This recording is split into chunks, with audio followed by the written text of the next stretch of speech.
Hey, what's up guys, aarava here, and welcome back to another episode of my F1 2020 My Team Career Mode, episode number 61 today for the Russian Grand Prix in Season 3. If you guys did miss the previous one, uploaded yesterday at the Singapore GP, then be sure to go check that one out. That was a very, very good episode for ourselves personally, but it was a very topsy-turvy one. Really didn't see how it was going to go right till the last lap, down to the wire, so definitely check that one out. But heading into Russia then, probably more of a calmer race, I would say. Russia Sochi, obviously, in real life is not too interesting.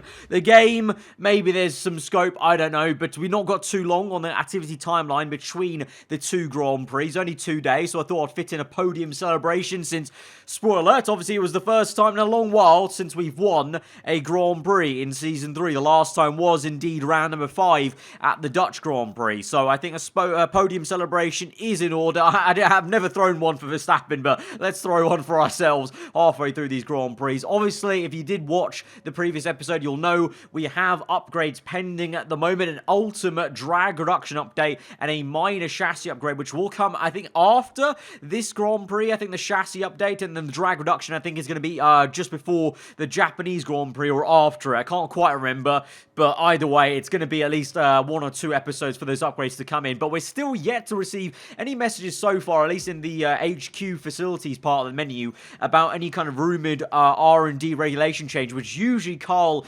emails you about. We're going to go ahead into the race weekend, and speak of the devil, that is where we have finally met with an email from Carl about next year's regulations, and there's talk, it seems like we read it through, about the aerodynamics changing for next season. Obviously, they've just given us some spiel about wanting to make the cars follow closer. Of course, in the game, it doesn't really work like that. What that means, essentially, is it looks like, I would say, reading that, I think, if I had to hazard a guess, it's going to be aerodynamics and durability that's going to get reset, because usually by something else, they mean durability. I don't think they're going to mean the engine or the chassis, which will be interesting. A reset on aero, but the engine and chassis stay put. That's going to make next season's cars quite difficult to drive in the corners, obviously depending on how many downforce upgrades everyone adapts for next season. But if you don't adapt a lot, you'll be left with a car that's very, very powerful, of course, with all the kind of, 3 seasons worth of engine upgrades, the lightweight chassis, but then also no aero to turn the car. So we might actually have some difficulties into next season if we don't adapt well enough in that kind of aero, pure downforce department. I think drag reduction obviously is going to matter, but I think you will really feel the lack of downforce with the engine power and chassis kind of lightweight nature we've got going on at the moment. So that will be quite intriguing. So potentially next episode we'll actually get full confirmation of that with like the cutscene and finally seeing what's going to get reset. So I'm very much in two minds actually. I'm thankful we got that aero upgrade. We purchased that last episode, so we'll still get some good use out of it. But also, it just it just had to be obviously that department that gets reset. I buy one last ultimate upgrade, and that's the department that's going to reset. So it was a little bit of a waste in a sense of I'm going to have to adapt that part now for next season. But obviously there was no way of knowing that department was going to get reset. We could have gone for chassis instead, but I thought drag reduction, it seems like the place where we need to try and improve a little bit with our car. But oh well, those things happen. That's the whole point of the regulation change, meant to catch people out if they can, and so we've been caught out a little bit, but I'm not too worried. Still, we've got plenty of the season to go and plenty of time to build up resource points for that adaptation. So we head into qualifying then for the Russian Grand Prix. It's going to be all sunny, it seems, on the weather forecast, and it's very sunny indeed right now in Q1 as we try and make our way through to the second part of qualifying, drifting our way through the last corner, very much like they did in real life. Actually, it was quite nice to see in real life they're doing the same thing we do in the game a lot of the time, which is trying to basically get the car turned in, but in doing so you almost drift wide over the curb in the runoff area on the left hand side of the final corner. We make it through. Verstappen looking quick. The Ferraris also there with Red Bull. There was obviously, you might have seen on that R&D graph earlier, just before that, McLaren have made some upgrades, so McLaren might be looking a little bit stronger, and it seemed like they were a little bit closer to Red Bull there on that Q1 timesheet. So let's see how they progress as we go into the second part of qualifying now, trying to make our way through into the top 10 shootout with hopefully one lap, but a little bit of a mistake there. I do go wide. I lifted off though as I went wide to not kind of penalise myself, and thankfully didn't get any kind of warning there for that, and in the end it doesn't matter. I'm way down in P9 anyway, so we make it through. I would have made it through anyway if I went for a second lap, but thankfully that one lap was enough for us, even though we went wide. But like I said, I think we lifted off enough. But Verstappen again looking strong. McLaren now turning up a little bit with Lando Norris splitting the two Red Bull cars. There may well be a checkerboard of McLaren and Red Bull then behind behind our rivals of Leclerc and Verstappen, but obviously Q3, that's the important part. That's where we actually line up on the grid. So it's time now to turn it up, try and dust off the cobwebs we've had so far in Q1 and Q2 and make the most of it. But as I say that, we actually get hit with an issue. It seems like all the issues are cropping up this episode. We seem to be having some software issues at the moment. Sit tight for a few minutes while we reboot some things, okay? So we get hit with an electrical system fault for 5.5 minutes, so that is pretty much near enough half of the session. And look at the weather indicator. It says apparently it's going to rain, even though the forecast earlier on, before the race weekend started, said it was going to be just completely fine, like maybe a little bit overcast here and there, but there's maybe rain on the way. So am I now completely screwed for Q3? Like, am I going to actually have time to go out on the soft compound attire in time before the rain arrives? I don't know. Let's see as we now fast forward through this session to the end of that fault. 1 second and we're gone. And my engineer is going to say it's time to go out. We should. It's all clear. I think so too, because that rain is coming. We need to get the lap in. Thankfully, it seems pretty dry still, so maybe that was a false kind of report there of the rain coming a little bit sooner than it really is. So maybe by the time the session's ended, the rain will come and we'll just about get this lap time in. It still only means we get 1 lap in because, you know, with 5.5 minutes gone in the session, that pretty much gave us 6 minutes by the time we came out. You're talking about 4 to 5 minutes once you actually start your flying lap, which basically gives you no time for a second lap. So this is it. We have got one and only flyer across the line, and it's going to be P5. I believe Verstappen is further up the road, maybe towards the second or first row. And at the end of this session, we actually move down to P7 as there's some other people yet to set their lap times. And it's going to be the man who had a disaster last race at Singapore that lost so many points in that race. Carlos Sainz, he's on pole position. Verstappen in second place, showing the car has some decent pace, although to be fair, he's 2.7 tenths behind Sainz. Ricciardo third. Ocon, surprised to see him in P4, second row, ahead of both Ferraris, who did the opposite pretty much of what they've been doing so far the last 3 episodes. They've always been a little bit slow in Q1 and Q2 and then come out of nowhere with Leclerc or Giovinazzi on pole. This time round, they actually dipped down in performance, and Leclerc and Giovinazzi are only P5 and 6. They're ahead of me still. We share a row with Lando Norris, then ahead of the 2 Renaults, who again pip out Mercedes in the top 10 shootout there. So, I mean, I was under pressure for 1 lap only, so when that happens, it's hard to be... I can't be hard on myself, I feel, because, you know, if I had a second lap, I feel like I would have improved and maybe could have got closer to Verstappen, but because you've only got that 1 lap, that was out of my fault, out of my hands, obviously, because the team just had an electrical fault, the car had an electrical fault, so we made the most of it, I guess. I mean, we're not too far off Leclerc, obviously, only 2 positions, so that's not bad, but Sainz and Verstappen on the front row together, that gives them a chance to maybe run away with this, so they might be getting a few points back on us this episode, depending on how our race goes, of course. We could have some decent race pace, let's see. So let's go to the grid for the Russian Grand Prix. Welcome along then to Sochi and the Russian Grand Prix, one of 8 cities in the world to play host to both the Olympics and a Formula 1 race. It's a Grand Prix that's proven difficult to crack for anyone beyond the first 2 rows of the grid in recent years, so let's see if that can change today. Built on the shores of the Black Sea, the Sochi Autodrome is a 3.6-mile tour around some of the venues built for the 2014 Winter Olympic Games. Close barriers may make overtakes more challenging, but with 56% of the lap taken absolutely flat out, we certainly won't be wanting for pure speed. A fitting arena then to do battle at the pinnacle of motorsport. Anthony Davidson will be sharing his insight alongside me once again today. And great to have you here. What should we be looking at? Well, it was a really impressive lap in qualifying to get pole position, but are they going to be able to hold on to the lead into the first corner with so many quick starters around them? And of course, it's looking very close here today. A lot's going to be riding on those first few corners, and then the question becomes who can manage their tyres so they're in a better position to push hard towards the end. With the race minutes away from starting, here's what today's grid rundown looks like. An immense lap from Carlos Sainz yesterday puts him in pole position, and Max Verstappen lines up alongside. Looking down the rest of the grid, we have Ricciardo, Ocon, Charles Leclerc and Giovinazzi. The owner-driver, Norris, Kvyat and Nobuharu Matsushita. Bottas, Hamilton, Lance Stroll and Perez. Gasly, Russell, Kevin Magnussen and Nicholas Latifi. Grosjean, Aitken, De Vries and Alexander Albon picks up the last spot on the grid. Which of these talented drivers will come out on top today?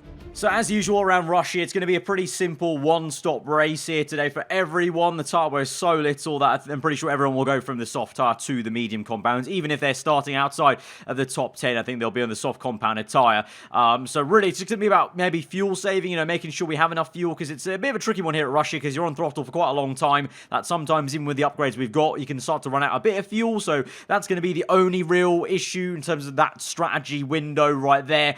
But other than that, it's just down to us to get our head down basically and try and catch back up. Our teammate is on the first row. Sainz trying to make up for what was last race on pole position. You've got another rival of ours just ahead of us, so we've got a good chance at the opening lap to maybe jump him, at least get one of our championship rivals on the opening lap, and then we'll see what we can do from there with the clean air and see how the pace is like for that McLaren of Ocon and the Red Bull cars. So with that, let's go to 5 red lights to the Russian Grand Prix here in Sochi. Our teammate on the front row here from P7 on the grid. Fire lights are out and we're underway. It's initially a good start for Giovinazzi. Leclerc bogs down quite a fair bit. We're almost pinched between the two Ferraris, almost put into the wall there as we're boxed in by those two, covering off Lando Norris on the right hand side. Bit of space opens up. We dive down the inside to make it 3 abreast into turn 2. Ahead of us, Verstappen loses a position, I think that is, to Dan Ricciardo, and we've lost one to the Renault Works car, the home favourite, Danica Fiat on the inside there. He's done us. We're going to go back down the inside. Oh, so close to making contact, almost crashing with him on the left-hand side. Such was the closing speed of that brake zone. We're back down the inside of the Russian, up into P7 once more. Giovinazzi is overtaking Leclerc, and I think up ahead of us, Ricciardo has indeed overtaken Verstappen. So at the moment, I think it's Carlos Sainz then who leads the way. Yes, it is, from Ricciardo in second place. So it's a 1-2 for Red Bull as it stands right now. This is a few laps later into the Grand Prix. Verstappen in third place. He's struggling for pace. He's actually backing us all up here. You can see in the background, I'm flailing about in the brake zone, trying to maybe hustle and harry Leclerc a little bit, because genuinely, Verstappen right now, with about 3-4 laps gone in this Grand Prix, he's so slow. I don't know what's going on with him, but he's got no pace, and he's backing us up into a train here. Obviously spearheaded by him. Then you got Ocon. Giovinazzi still doing a great job to be ahead of Leclerc, and Leclerc also looking slow. So two of our rivals not looking switched on today. Can we try and make a move to the inside with DRS? It's very fine, and the gap was closing as we enter the brake zone, so I thought better of it. Maybe could have made the move in hindsight. It was a bit more punchy and aggressive on the brakes, but that was a very tricky brake zone to get right. Of course, as you're kind of moving sideways with DRS open, the rear end can always get a little bit loosey-goosey, and also the engine temps are something that's a bit of an issue. That's maybe why we're stuck in this train. Usually it's difficult for the AI to pass one another, but usually I'm okay with it, but I'm genuinely getting stuck in this DRS train with them because I'm constantly having to protect the engine temperatures in Sector 2 and Sector 3, because in obviously the dirty air with rich mix and ERS deploying, the engine gets just overheated quite a fair bit. And you can see up ahead of me, Verstappen is just continuously backing Ocon up basically. We're losing so much time, and the two Red Bulls are basically dominating and walking away with this Grand Prix right now. Lap number 7 then, flying by these laps in the opening stint, looking to make a move finally on Leclerc. Maybe this time we can do it into turn 2 on the outside. Both of us had DRS, but we've got a much better exit off that corner. Leclerc so slow that he's now being attacked by Fiat on the inside of turn 3. Lovely swooping camera angle there, and also Lando Norris not too far off as well. Leclerc though back down the inside. What a fantastic dive bomb by Leclerc to get the place back. It was a lock-up from the Russian that just about saw them not make too much contact there, but that was a very ballsy move. So twice in a row now, twice in this first stint, Fiat has been dive bombed and re-overtaken at that same corner as we did earlier on in the Grand Prix. For us though now, we're looking at making a move on Giovinazzi, with both Ferraris looking quite slow now in this Grand Prix, along with Verstappen, and we're so close to hitting Giovinazzi's side pod, but somehow we find the room and we're ahead. And look at Leclerc go attacking Giovinazzi. The two Ferraris now are coming towards. We go a little bit wide. Gio with an amazing exit, and he's somehow alongside us now, and he's tapped us wide and on the curb. Oh no, we made contact with Gio. Oh no! What has gone on there? Oh, it's absolute calamity! Chaos at the Russian Grand Prix. What were those 5 seconds? Everything just went by in a flash. I don't even know what happened. We made some contact with Giovinazzi, and then the next minute I knew we were going a bit sideways, then kind of ping-ponged about between Leclerc, I think Ocon or Norris, And then where did Bottas come from with the damage? And Bottas out of this Grand Prix. The full course safety car has been called out. And we're going to need to review that footage because I do not know what even just occurred there. We went wide. Giovinazzi got a great exit, fair play to him, but then he taps me wide because he makes a bit of a lunge that he didn't need to make, and then, well, that's a very kind of unhelpful camera angle there, so zoomed out, and that's Bottas stricken in the wall. Still don't know how he got caught up in that. I think he may have hit my rear left tyre.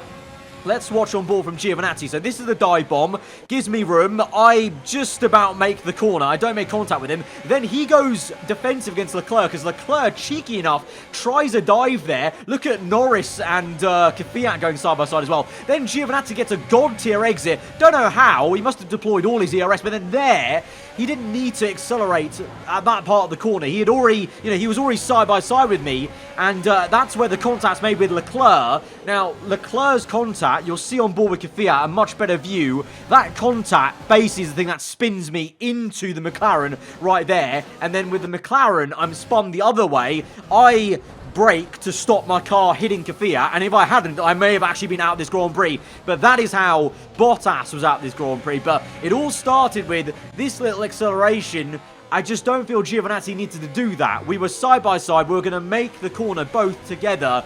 So that's some, a little bit of a dirty tactic from Gio to push me wide a little bit on purpose. He knew what he was doing there. But then with Leclerc, that's a bit more a racing incident. Just caught up, having made contact, because I basically got on the curb, started to spin. I got hit by Gio. That put me in the right direction, to be fair, but I had damage at that point. Got unsettled, then got spun the other way by Leclerc. Just an unfortunate hit. And then, obviously, Norris was just there, having overtaken Kvyat quite well on the previous corner. And then I'm spun around the other way. And to be fair, quick thinking, if I hadn't had slammed on the brake pedal, I definitely would have been taken out by Kvyat, I feel, on the right-hand side, because he also slowed. But if we had both gone full speed, I think that would have been us out of the Grand Prix. So I can count myself lucky, to be honest, that I'm still in this one, unlike Bottas, who smashed my rear end, and he's out then. So we come in for the pit stop. We're going to lose a heap of time, not only changing the front wing, but also because it's a safety car, it's a one-stop race. Everyone has come in, so we're going to get held up to no end and back, and so we're going to drop down to effectively last place on the grid. The only man behind me is going to be Latifi then, with Bottas out of this Grand Prix. So I said this may be more of a pedestrian, mundane Grand Prix compared to Singapore. If anything, it's actually gone crazier, because that was just mental. Like, that all happened within 5 seconds, and I just didn't even know how to react to that point in the commentary. But we've now got a lot of work to do to come back through, to get anything, to salvage anything in this race. We've got a long way to go. So it's pretty crazy how this season's gone. You can go from such a high to such a low. I mean, I don't feel too low, to be honest, personally, because I was just a passenger in that crash. Like, as soon as I started half spinning on that curb and hit Giovinazzi, from that point I was just a passenger. It happened all so quickly. But here we are then on the restart on lap 11. So we've got just over half of this Grand Prix still to go on the medium tyres for everyone. So it's a straight race to the end, straight fighting, all for position. And we immediately get our former teammate from Season 1, Jack Aitken, in the Williams car. Also get Grosjean, as Lando Norris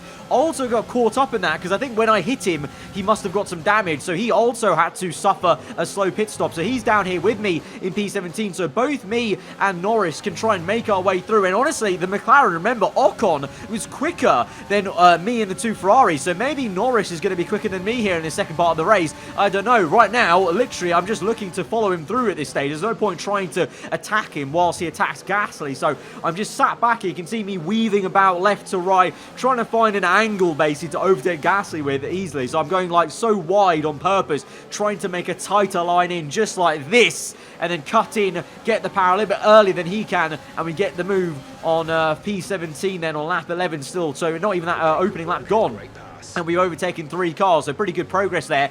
But I wasn't kidding when I said maybe we're just looking to follow Norris through, this is about to be, I think, a pretty much deja vu pass here on Russell, because Norris on the inside again. He can't quite finish the move under braking. It's a very hard brake zone to get right, and even if you squeeze the person on the left, they've always got a good chance of still getting the elbow out and keeping it side by side, and Russell does so. And so again, literally, I do the same thing, tight on the left, tight into the right, hit the apex, early on power, and this time, I'm even almost looking at Lando Norris a little bit there. We get a little bit frosty with Russell as I squeeze him out a little bit prematurely, but it's a copycat move there, up into P16, so very much right now, me and Lando Norris working as a team to get up the order, halfway now through this Grand Prix, pretty much, on lap 14 there, transitioning from the last one, and we're now catching up to 2 cars. De Vries, the man who was obviously demoted down to Williams after being kicked out of the Ferrari team halfway through this season, and then onto the other Haas, I think that is, of Magnussen. We're closing up to Norris though. Can we make a move on our fellow Brit to the inside? Their lock up from De Vries, but Lando Norris is put off there behind the Williams car, and we get the job done on our fellow Brit. And then up the road, Magnussen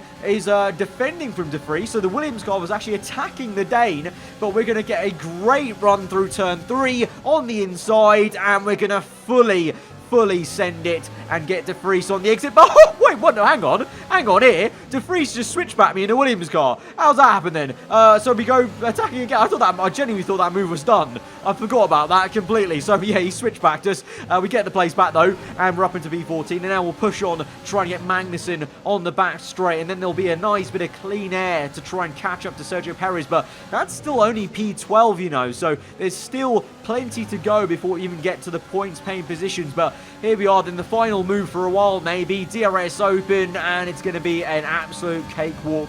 And we're up into P13 of the Russian Grand Prix with about, 12 laps to go in this thing. And despite all the chaos, this man, Carlos Sainz, still leads the way. It's still a 1-2 for the Red Bull team. Third place at the moment is my teammate Max Verstappen. I say at the moment, though, because again, he's looking slow as he did in the opening stint. And Giovinazzi, surprisingly, has had so much good pace in this Grand Prix that he's not only overtaken already, you know, Ocon, the other Renault, and everyone else before Verstappen. He now goes and overtakes Verstappen, and Verstappen is getting overtaken not only by the Ferrari, but also Kvyat on the outside. The Russian, can he do it? Verstappen looks to fend him off, but Kvyat is still there, tucked up behind him, so he's feeling the pressure, but Verstappen has lost the podium, so Giovinazzi doing a brilliant job after causing that chaos from earlier on in the Grand Prix. He's up in the podium spot. Verstappen down to P4, Kvyat then you've got Ocon ahead of Hamilton, who's really benefited from that crash chaos, because he was nowhere near that position. So Hamilton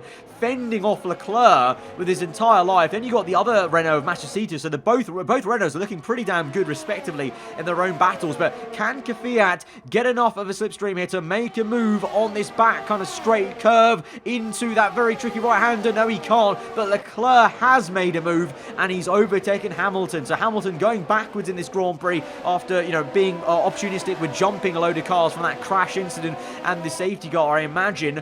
So he's now ahead of Matsushita and then Perez, and then comes myself, because there were 2 Racing Point cars in this train of Stroll and Albon, but both of them have pit for a pit stop. I don't know what went on. They must have not come in under the safety car stupidly, so they've made a normal pit stop. So I've gained 2 free positions. So I think we're only 1 or 2 places off the points paying positions then, but as the sun is well and truly come down, gloomy skies here in Russia and gloomy days for Verstappen, as Kvyat is going to go on the outside and actually make the move stick in turn 3. The Russian up into P4, blistering pace from the Renault team all round. Leclerc overtakes Ocon, and you've got Matsushita that's just overtaken Lewis Hamilton. Madness, what action there's for Russia. This is outstanding. We just seen 3 moves in the same pretty much place, all one after another. Absolutely awesome. And there you can see we're now right up Perez's chuff on lap number 19. DRS open, rich mix, and we finally caught up all that time we lost out,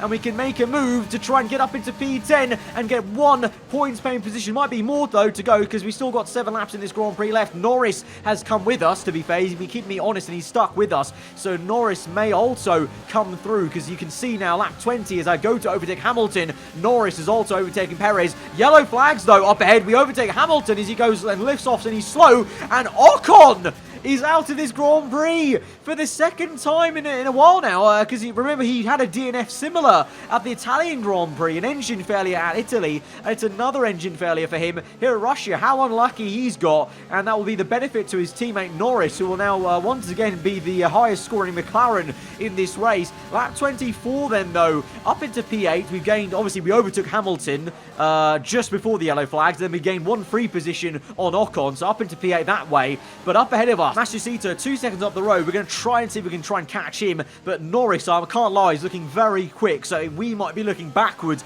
rather than forwards at the end of this thing. But interestingly enough, as I say that, very good timing here. My engineer gives us a very important message.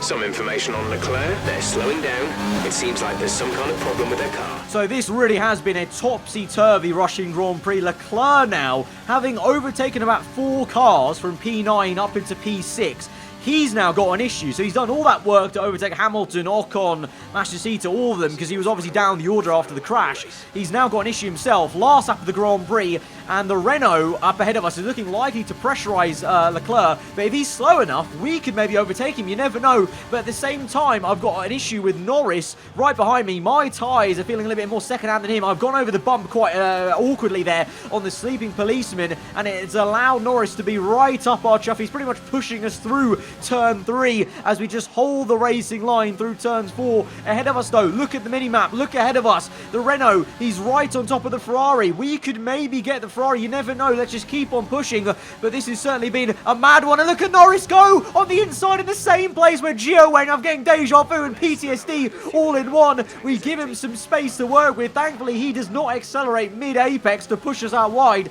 that time round. Instead, we give him the elbow on the following left-hander. But my word, 2 races in a row, I'm being dive-bombed on the last lap to lose position almost. But we hold it through.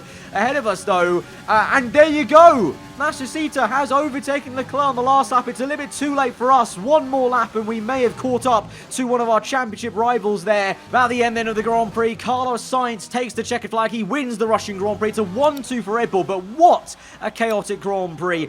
Incident at the start there with the Ferraris. Leclerc powering through to overtake 3 cars, then has an issue and gets re-overtaken. Verstappen was slow at the end there. The home favourite, Kvyat, up into P4. Giovinazzi on a surprise podium. Mad race. Red Bull pulling out all the stops today. What a great win. Anthony Davidson, what helped them deliver this result, do you think? It was a question of right place, right time today. We were looking at an entirely different race before the safety car came out, but they were able to take full advantage after the field had been bunched up. Red Bull put up an outstanding fight for the front position today, and it's great to see it paid off for them. They do so much for the sport that you can't help but be delighted by today's race win. So there's that podium. Surprising to see Gio on the podium, and I'm a little bit bitter, to be honest, because I think that was still dirty tactics from him to accelerate halfway through the corner, and he was the main instigator of that entire incident, and I'm putting blame on him. I don't see how, yes, I got on the curb, but he shouldn't have pushed me that wide, so I'm adamant that was some dirty play from the Ferrari team, but that's just how it goes sometimes. Our rivals have gained on us. Sainz with a big win, big 25 points there, and with us down the order, and Leclerc, to be fair as well, having been overtaken by the Renault last minute, it means the championship is very, very close once more. And Sainz even, that's how much of a mega race he had and how poor of a race all of us had collectively, because he's now catapulted himself from P4 to P2 in the championship, 4 points behind me, level on points with Verstappen. Leclerc now is the one that's on the back foot in P4 there. What's that, 15 points back there, so he's got some work to do maybe, but obviously that Ferrari, you know how fast it can be, but for some reason, well, yeah, actually I say for some reason, I think now we know why Leclerc was maybe slow at the first stint, and why I overtook him so easily before the crash, was because he was maybe carrying an issue that only cropped up fully at the end of the Grand Prix, where it was a full-blown mechanical kind of, limping home sort of situation, whereas his teammate was looking much better, and got the podium there, the Italian. So, yeah, a bit of a topsy-turvy one at Russia. Like I said, I thought it was going to be a mundane one compared to Singapore. Oh, how I was wrong. How wrong was I? But guys, if you did enjoy that utter chaos, then be sure to smash the like button. Let me know what you thought in the comments below. If you aren't around here, then do get subscribed for weekly Formula 1 content. I've been aarava. I'll see you guys next time. Goodbye.